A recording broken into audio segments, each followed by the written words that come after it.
Pemerintah Kota Palembang berencana mengembalikan fungsi Kambang Iwa sebagai tempat berolahraga bagi warga Palembang, dan para pedagang akan dilokalisir di tempat berbeda.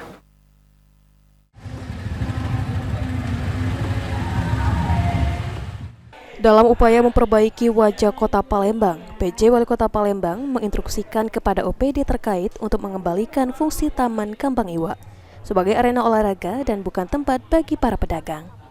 Usai tinjauannya di Car Free Day atau CFD Taman Kambang Iwa pada Minggu pagi, PJ Wali Kota Palembang, Uca Abdul Rauf Damenta berencana untuk membuka titik CFD baru karena Kambang Iwa sudah terlalu padat.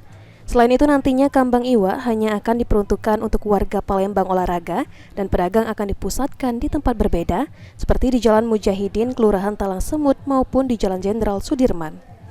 Sepertinya harus ada dibuka segmen baru lagi untuk Car Free Day karena sudah terlalu padat. Jadi Kambang Iwa ini nanti mungkin hanya untuk olahraga.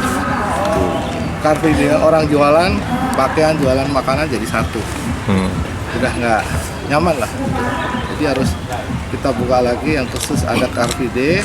Terus nanti kita lokalisir untuk makanan, untuk jualan pakaian, biar masyarakat nyaman. Ditambahkan PJ Wali Kota Palembang, tidak hanya pedagang yang perlu ditata, keberadaan parkir pada CFD Kambang Iwa juga akan dibenahi yang direncanakan akan memanfaatkan lahan perkantoran yang tidak beroperasional di sekitar Kambang Iwa. Sandi Pratama, PAL TV.